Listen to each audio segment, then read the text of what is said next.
here and there. Stories. A kind of chicken soup for the inquisitive spiritual soul. Stories that have a meaning, and we might be able to get something out of it. So we open the Bible to a random page, and we see something maybe about Jacob, and we read a story, or maybe it's about Leah, or maybe it's about Joseph, and we read a story in isolation there in the Bible. And we are edified in some way by this story, this little story in isolation that we pick out from the Bible. And I suppose there might be something good if it makes us feel good. There might be something good in that, but I would like to imagine that we could read the Bible in broader strokes. We could read the Bible in broad understanding and see not just their isolated stories, but the grand work of God in history. That's the part that should excite us. That's the part that can engage us, because we ourselves are part of history. We live in a time. There's a date on the calendar. It's 2010. There's a year. We live in an actual set of generations. We know who's alive now and who's no longer alive. We don't know yet who will be alive later. We live in an actual time, and so we could read the Bible that way as being about the big swaths of history. And it's the same story over and over again. You can start way back as far, if you want, as with Abraham and with Sarah, and see how God turned no people who were no people at all, into a people. How God took no one and turned him and his wife into someone, and then into a nation.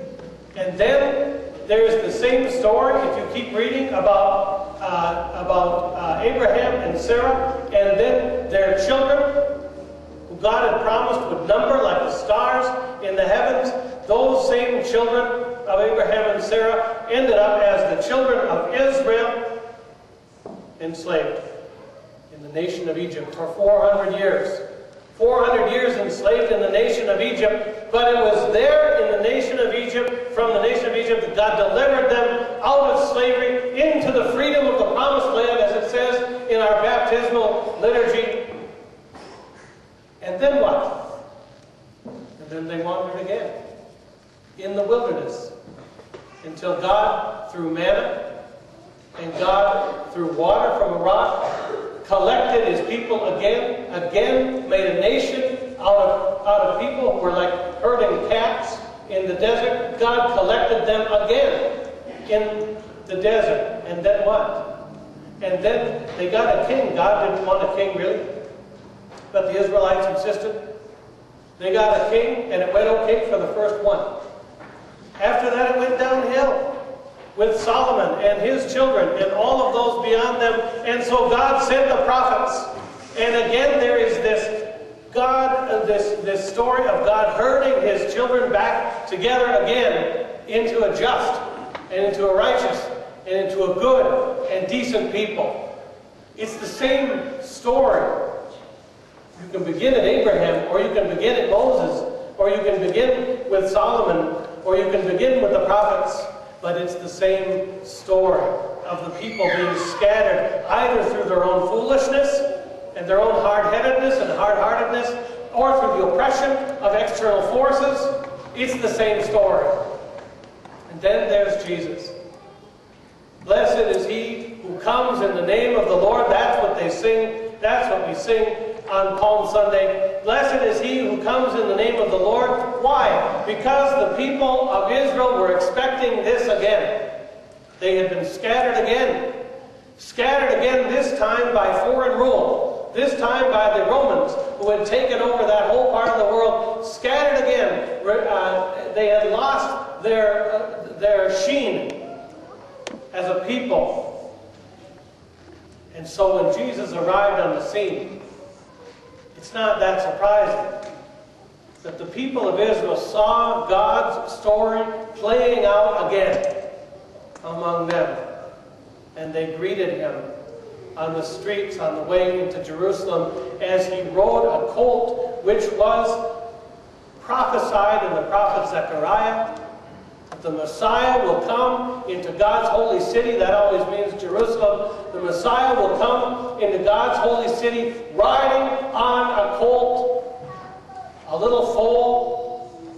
And so Jesus and the disciples made sure that that happened so that in case anyone was going to miss the message, they couldn't possibly miss it.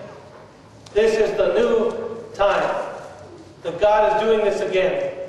This is the new day. This is the Messiah.